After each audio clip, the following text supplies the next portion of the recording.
A mosquito doesn't have a brain big enough to have a favorite. It literally can't. Its entire nervous system is smaller than a grain of rice, running on nothing but reflexes. And yet tonight, out of everyone sitting at that table, it picked you. Every single time, all evening, while the person next to you walked away without a single bite. So either this tiny flying insect is somehow rigging the game against you specifically, or there's a real, measurable reason behind it. One that actually holds up when you put it under a microscope. Today, we're checking every popular belief about who gets bitten and why against the actual research. Some of what you've heard your whole life is completely true. Some of it will surprise you. And one of them, we genuinely don't have a clean answer for yet. Let's get into it. Here's the basic machinery first. A mosquito hunts using a layered detection system. First, it picks up carbon dioxide from a distance. Then, closer in, it reads heat signatures and body odor. Finally, at close range, it switches to vision, looking for shapes and contrast. None of this involves anything resembling a decision.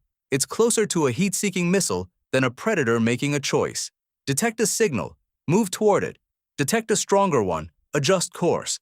That's the entire operating system, which makes it even more interesting that this mindless little machine is so consistently, almost eerily precise about who it lands on. Myth number 1. Sweet blood is a real thing. Verdict: false. Completely false, actually. There's no recognized medical or biological concept of blood being sweet, and mosquitoes don't have any way to taste your blood before they bite you anyway. So the idea doesn't even hold up logically. What people are noticing is real. They're just misdiagnosing the cause.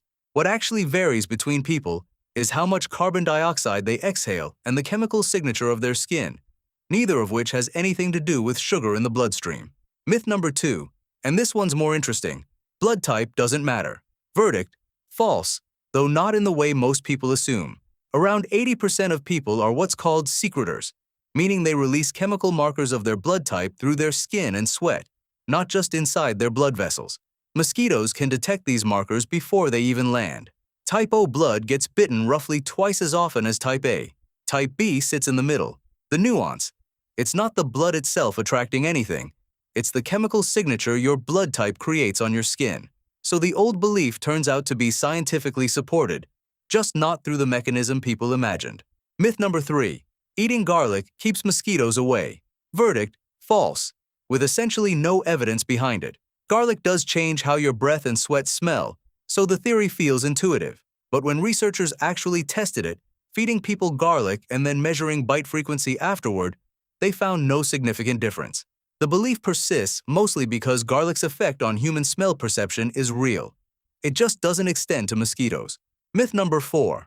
Ultrasonic devices and phone apps that claim to repel mosquitoes actually work. Verdict: false. The pitch is that certain frequencies mimic predator insects or male mosquito wing beats, scaring females away since only females bite. But there's no solid science behind this. And regulatory agencies in the US have taken formal action against several manufacturers specifically for false advertising on this exact claim. If you've got one plugged into your wall, it's doing essentially nothing. Myth number 5. Bug zappers, those purple UV traps you see on patios, actually reduce your mosquito bites. Verdict: false. And it's a bigger myth than people realize. Studies that counted what these devices actually kill found mosquitoes make up a tiny fraction of the total catch, often under 5%. The vast majority is harmless insects, many of them beneficial, like moths and beetles that pollinate plants or feed birds. So bug zappers barely dent your mosquito problem while killing insects that have nothing to do with you. Myth number 6. Turning off the lights keeps mosquitoes from coming in through an open window. Verdict: false. And this one gets confused with moths and other genuinely light-sensitive insects. Mosquitoes hunt using carbon dioxide, heat, and smell, not vision at long range. So a mosquito doesn't care whether your bedroom light is on or off. If the window's open and you're in there breathing, it's coming in regardless of what the light switch is doing. So if someone ever yelled at you to turn the light off because you left the window open, the instinct to worry was right. The reasoning behind it wasn't. Now the one we're genuinely uncertain about. Myth number 7. Blood sugar or diabetes makes you more attractive to mosquitoes. Verdict: nuanced.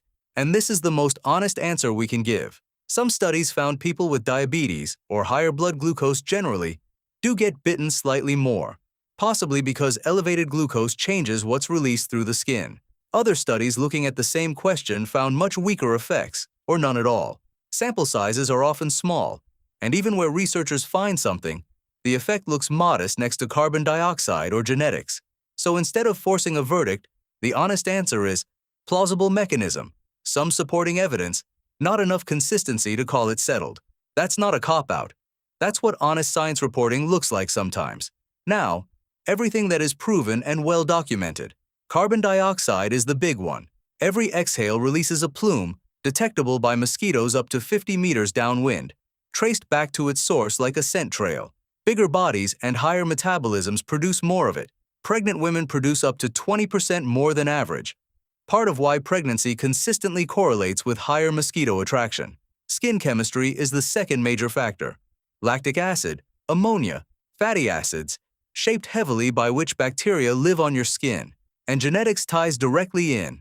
Identical twins get bitten at almost exactly the same rate as each other, while non-identical twins show much more variation, meaning a huge amount of this is written into your DNA. A few things you can actually influence, though. Alcohol is one. A single beer measurably increases your attractiveness, likely through changes in skin temperature or sweat composition. Exercise is a triple threat, raising body heat, lactic acid, and CO2 output all at once. So right after a workout, you're one of the most detectable people around. And clothing matters at close range, since mosquitoes navigate visually once they're near you. And dark or high-contrast fabric is easier to lock onto. None of these factors work in isolation either. A person who's been exercising, had a beer, and is wearing a dark shirt isn't just adding up 3 small effects. They're stacking multiple detection signals at once, which is part of why some evenings feel like an absolute massacre while others barely register a single bite. One more mechanism worth understanding, since almost nobody explains it correctly. The itch isn't caused by the bite itself. By the time you notice it, usually 20 minutes later, the mosquito is long gone. When it bites, it injects saliva containing an anticoagulant to keep your blood from clotting while it feeds. Your immune system reacts to that saliva with histamines, and that reaction, the itching, swelling, redness, is entirely your own body's response, not anything the mosquito is still doing to you. So let's pull this together. Blood type does matter, and bug zappers genuinely don't work, though that second one flips the popular belief rather than confirming it. The blood sugar and diabetes connection stays nuanced and still debated, and sweet blood, garlic, ultrasonic devices, and turning off the lights were all completely false despite being repeated for generations. Every source referenced today is on screen right now, so you can go verify any of it yourself. And honestly, you should. If you found this useful, almost everything you've ever heard repeated as common knowledge has a real story underneath it, and it's usually more interesting than the myth. Subscribe if you want to keep digging into these with us.